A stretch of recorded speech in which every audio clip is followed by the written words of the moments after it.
오늘 설교는 이 한 청년의 질문으로부터 시작이 됩니다. 제가 얼마 전에 한 청년에게 받은 질문이 이것이었는데요. 목사님, 하나님도 후회를 하십니까? 라는 질문입니다. 후회를 하시는 하나님? 좀 엉뚱하지요? 그리고 잘 생각해 보니까 좀 당혹스럽기까지 했습니다. 그런데 이 질문보다도 저를 더 당혹하게 한 부분은 그 다음이었는데요. 그 청년이 이어서 저한테 그렇게 얘기를 하더라고요. 하나님이 그렇게 후회하실 거면 왜 그렇게 하십니까? 하나님은 왜 후회할 일을 하시죠? 이런 얘기를 저한테 하는 거예요. 어떤 이유로 저에게 그런 얘기를 했는지는 잘 모르겠어요. 아마 자기의 삶 속에서 뭔가 해결되지 않는 문제를 고민하다가 하나님에 대한 생각으로 바뀐 것 같은데요. 아마 이 청년이 질문을 갖게 된 것은 자기의 개인의 문제이자 동시에 말씀에도 사실 이런 말씀이 나타나 있기 때문이죠. 오늘 우리가 함께 읽은 이 말씀에는 분명히 하나님의 후회에 대해서 이렇게 이야기를 하고 있는데요. 우리 함께 11절의 말씀을 같이 한번 읽어보도록 하겠습니다. 시작!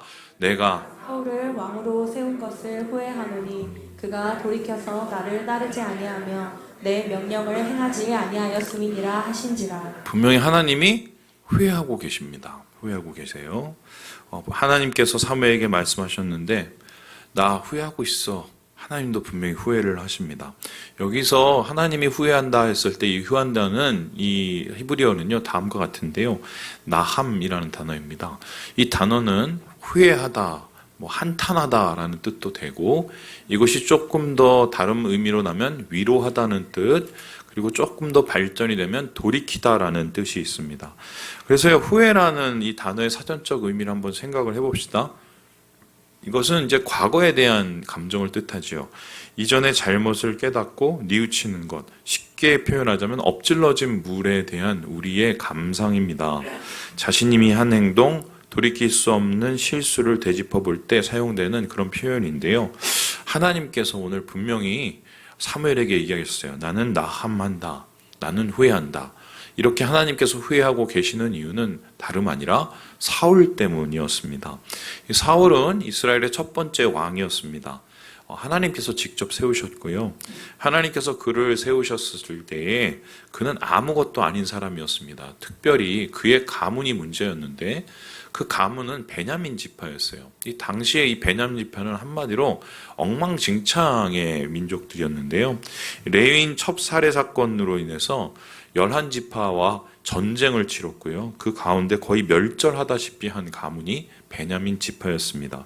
그래서 사울이 왕으로 세워졌을 때 모든 사람이 그를 인정하지는 않았습니다.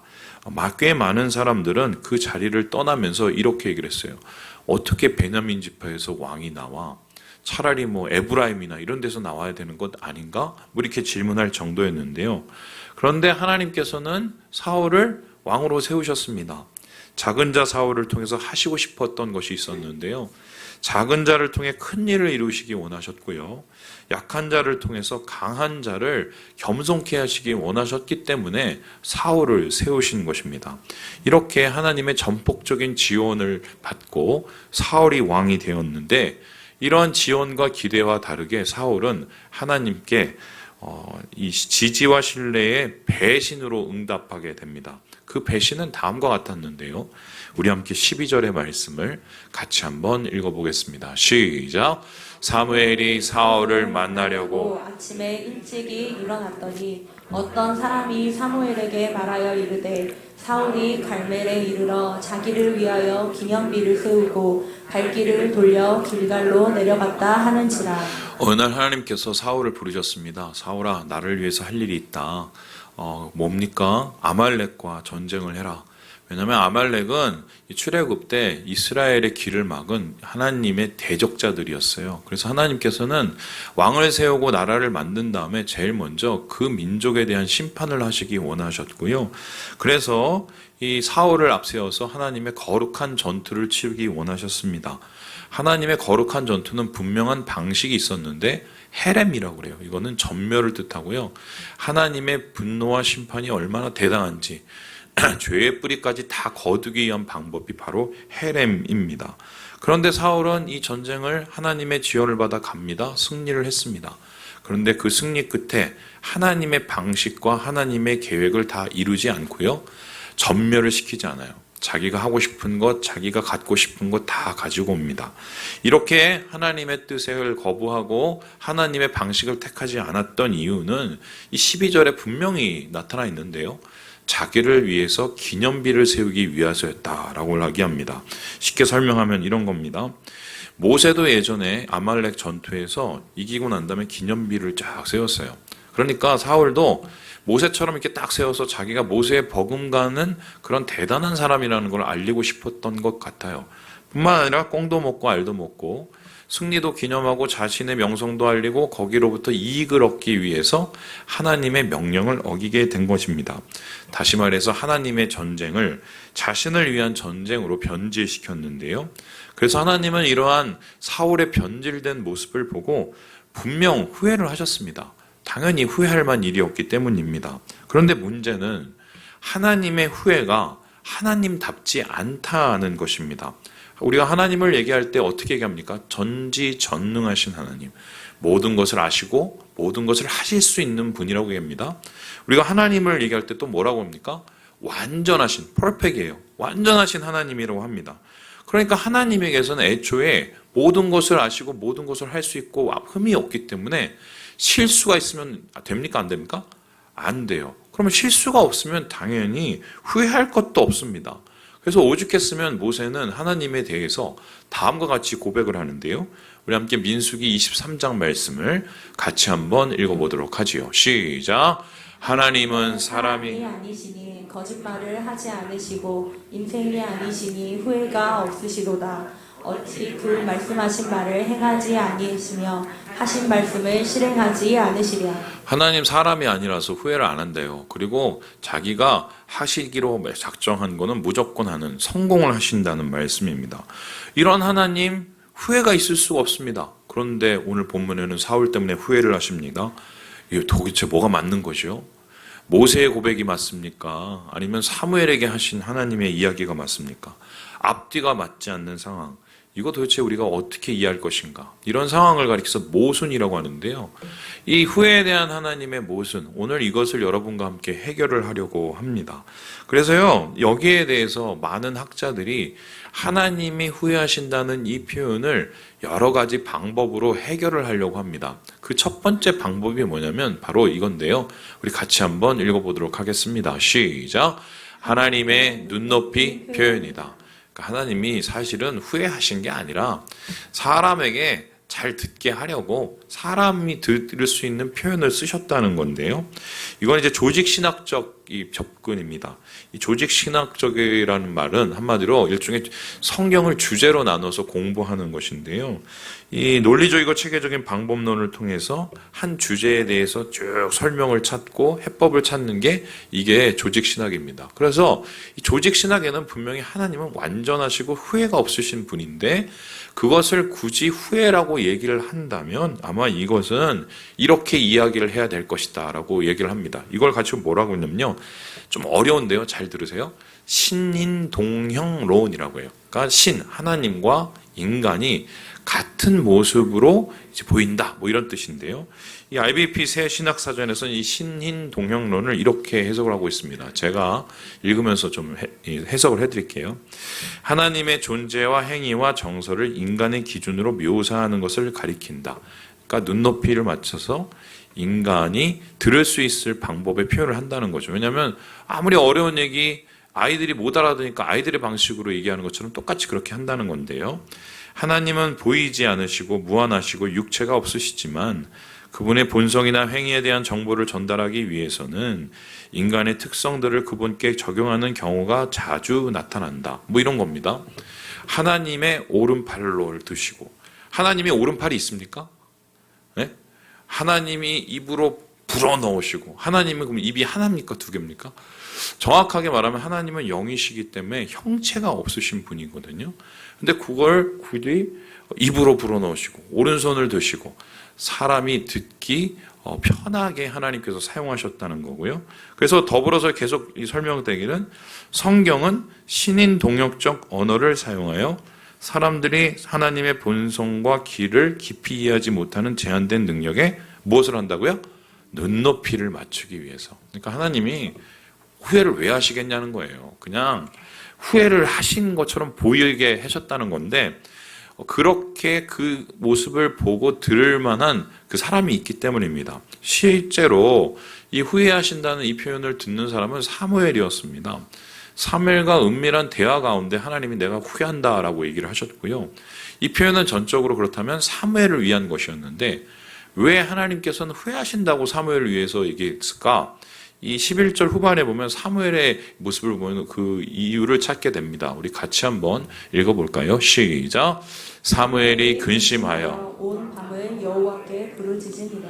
너무 속상해하잖아요. 왜냐하면은 사울의 멘토였거든요. 사무엘이 킹메이커고 자기 손으로 세운 사람인데 이런 사람이 변질되고 망가졌으니까 막 기대와 소망이 무너지고 얼마나 마음이 아팠겠습니까? 그래서 하나님께서 그를 위로하시기 위해서 이렇게 간 겁니다. 야, 아프냐? 나도 아프다. 그러면서 너 후회되지? 나도 그래. 뭐 이렇게 했다는 거예요. 그래서 하나님의 마음으로 사무엘을 공감하시고 위로하시기 위해서 눈높이 표현을 쓰셨다는 것입니다. 분명히 이해는 되는데 머리로는 이해되는데 가슴으로는 이해가 잘 안 돼요. 왜냐하면 이런 건데 굳이 뭐 그러면 후회하신다는 표현을 쓰실 필요가 있었을까요? 아이고 네 마음 내가 잘 알아. 힘들지? 어렵지? 그렇게 얘기하시면 되지. 나도 후회해. 이렇게 얘기해서 이런 논란거리를 만드신다? 뭔가 좀 100% 설명하기엔 좀 부족한 제 마음 쪽은 그러더라고요. 그래서 이런 하나님이 후회하신다는 것에 대한 다른 해법을 찾아봤는데요. 이 두 번째 방법이 뭐냐면요. 성경신학적 방법이에요. 우리 같이 한번 보여주시죠. 읽어볼까요? 시작. 하나님의 새 역사의 시작이다. 이거는 성경신학적으로 어떻게 해석이 되냐면 하나님이 새 역사를 시작하실 때 보통 쓰는 표현이라는 겁니다.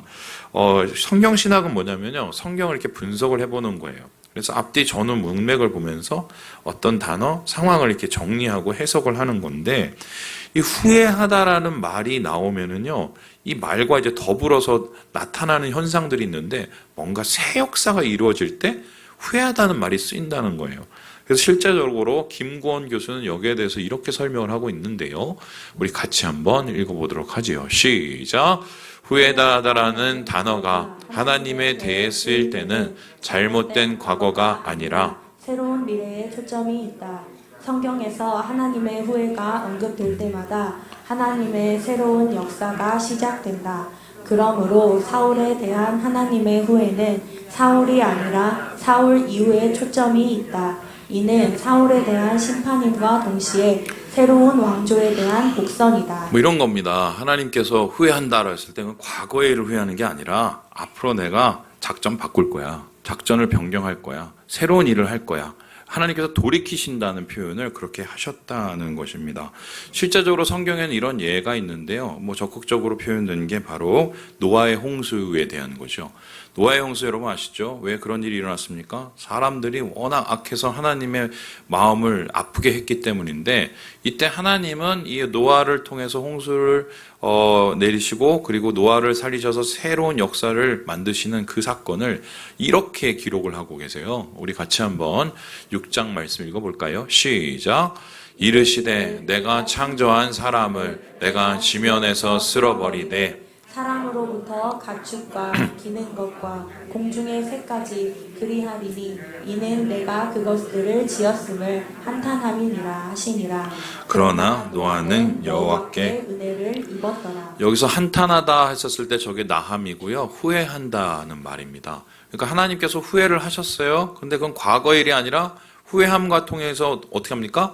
노아를 세워서 노아를 통해서 새 역사를 만드시는 거죠. 그래서 마찬가지로 야심차게 지금 사울을 준비하셨지만 사울을 멈추시고 새로운 역사, 다윗을 세우셔서 하나님의 새로운 계획을 만드신다. 변경하신다, 작전 변경하신다. 그런 의미로 하나님이 후회라는 말을 사용하셨다는 것입니다. 그런데 이건 아까보다 분명히 설득력은 있는데 그래도 2% 모자랍니다. 이런 건데요. 그럴 거면 직접적으로 하나님이 새 계획을 내가 세우겠다. 내가 이제 사울을 내가 바꾸고 작전 변경 걱정하지 마. 새 계획이 있어. 뭐 이렇게 얘기를 표현하면 되지. 굳이 후회라는 부정적인 표현을 쓰신 이유가 뭘까? 그래서 제가 좀 이렇게 그 청년에게 얘기를 하려고 고민을 하다가 분명히 얘기를 하면은 이 청년이 못 알아듣거나 아니면은 안 받아들일 것 같더라고요. 그래서 좀 엉뚱한 상상을 시작해 봤습니다. 지금부터는 어디까지나 제 생각이에요. 고민을 하면서 하나님의 후회를 좀 원문 그대로 한번 보면 어떨까라는 생각이 들었어요. 쉽게 설명하면 정말 하나님 후회하신 겁니다. 그래서 세 번째 방법인데요. 우리 같이 한번 보여주시죠. 시작. 하나님이 그냥 실패한 것이다. 그냥 잘못을 하나님이 하신 거예요. 실패한 거예요. 사울을 세워서 나라를 하나 잘 만들고 하나님 백성으로 어떤 새로운 하나님의 이 영광을 만들려다가 잘 안 된 거예요. 그래서 하나님께서 그걸 보고 실제적으로 내가 실패했네? 그러고 나서 후회를 하신 겁니다. 그러고 나서 하나님의 새로운 나라를 만들든지 말든지 이렇게 하나님께서 하신 거예요. 여기에 대해서 액면 그대로 생각해 보면 좀 타당하기는 한데 이거는 좀 경망스럽죠. 왜냐하면 하나님에 대한 어떤 일종의 도전 같기도 하고요. 그 거룩을 해치는 것 같은 느낌이 듭니다. 그래서 제가 굳이 하나님의 예를 들지 않더라도요. 신약에 살펴보면 예수님의 모습을 보니까 예수님이 후회하신 게 굉장히 많더라고요. 그래서 예수님이 실패를 하고 후회하신 게 여러분 엄청 많아요. 예수님은 하나님의 아들이잖아요. 근데 예수님이 하나님의 아들인데 가장 큰 실패가 뭐였냐? 가장 큰 후회가 뭐였냐? 바로 이겁니다. 우리 함께 마태복음 26장의 말씀을 같이 한번 읽어보도록 하겠습니다. 시작. 인자는 자기에 대하여 기록된 대로 가거니와 인자를 파는 그 사람에게는 화가 있으리로다. 그 사람은 차라리 태어나지 아니하였더라면 제게 좋을 뻔하였느니라. 여기서 혹시 그 사람이 누군지 아시겠어요? 가룟 유다예요. 하나님이 가장 실패한 게 뭡니까? 예수님이 가장 실패한 게 바로 제자들이에요. 예수님이 이 땅에 오셔서 가장 심혈을 쏟아놓은 사역은 뭡니까? 3년 반 동안 제자들 키워내는 것입니다. 그래서 12제자를 부르시고 12제자와 함께 동고동락을 하시고 12제자들에게 말씀을 가르치시고 그에게 하나님의 사명을 부여하시고 심지어는 하나님의 능력을 보여주셔서 능력 행하게까지 하셨어요. 그런데 하나님께서는 그들에게 그러한 모든 것을 보여주시면서 한번 질문을 해보는 거죠. 가룟 유다도 불렀잖아요. 그럼 가룟 유다를 부를 때 이 유다가 3년 반 후에 자기를 이렇게 팔 거라는 가능성을 아셨을까요? 모르셨을까요?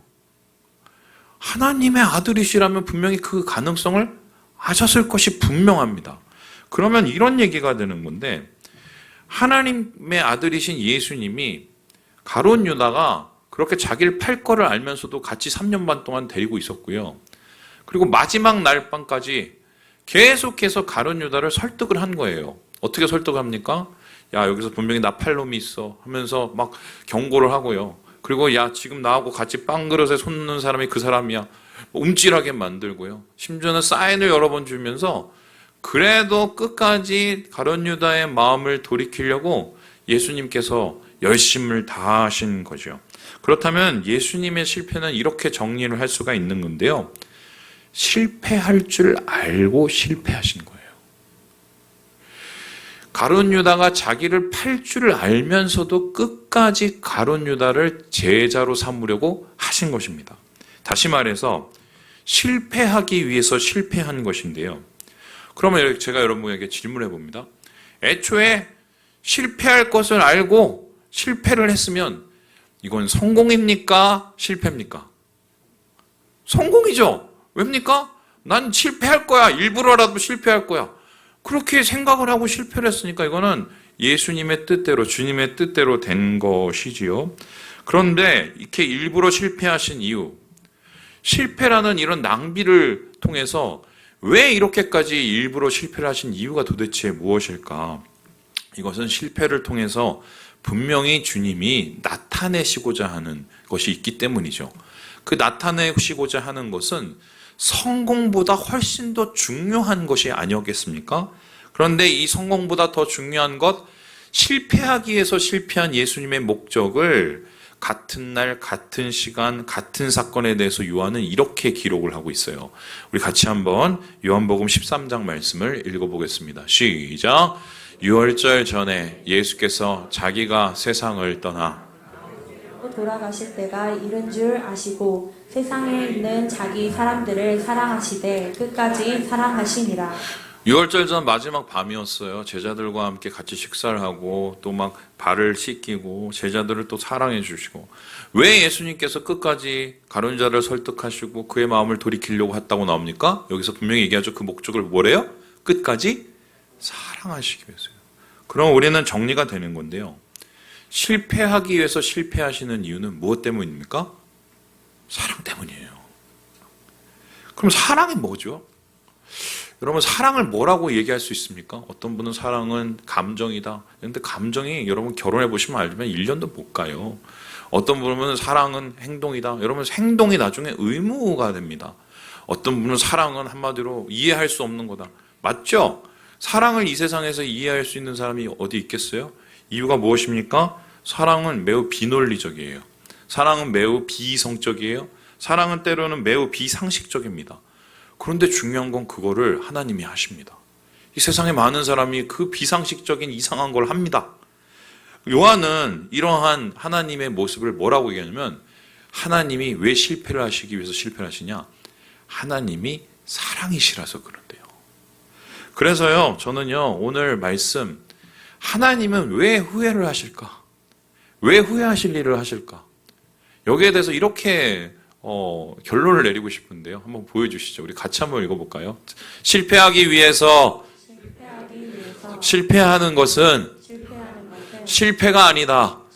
우리 다시 한번 같이 읽어보겠습니다. 처음부터 끝까지 시작. 실패하기 위해서 실패하는 것은 실패가 아니다. 뭔 말장난 같은 말이 되는데, 잘 생각해 보면 이게 뭔가 깊은 뜻이 있어요.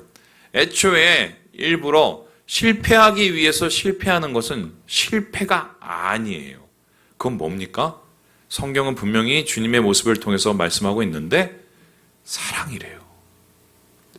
후회할 거를 알면서도 그 일을 하는 것을 성경은 뭐라고 얘기합니까? 사랑이라고 이야기를 하고 있습니다. 바로 이러한 사랑, 우리가 하나님을 아버지라고 부르는 이유가 바로 이것 때문이죠. 하나님은 어떤 분이시냐? 우리를 만드시고 우리를 사랑하시는 분이신데, 그런 하나님 아버지의 적극적인 사랑의 표현이 무엇입니까? 실패입니다. 우리 때문에 실패를 일부러 하시는 겁니다. 실패하시기 위해서 실패하신 분이 하나님 아버지세요. 그래서 우리는 하나님을 사랑이라고 얘기합니다. 예수님은 이미 이러한 모습을 아셨고요. 이러한 모습을 한 얘기를 통해서 설명을 하셨는데요. 여러분 잘 아시는 바로 이 탕자의 귀환입니다. 보여주시죠. 여러분, 탕자 말 더럽게 안 듣죠? 둘째 아들. 항상 둘째는 좀 그런 성향들이 없잖아 있는 것 같아요. 그런데 죄송해요, 둘째 분들이요. 근데 어느 날 뭐 답답했던 거죠. 아버지한테 가서 유산 주세요. 근데 그 유산 달라는 건 뭐예요? 지금 다 부동산밖에 없는데 땅값 안 그래도 떨어져 죽겠는데 이거를 팔아요? 그러면 아버지 거를 쪼개갖고 갖고 간다는 건데 3분의 1을 떼갖고 달래요. 여기에 대해서 아버지가 어떻게 합니까? 떼줘요.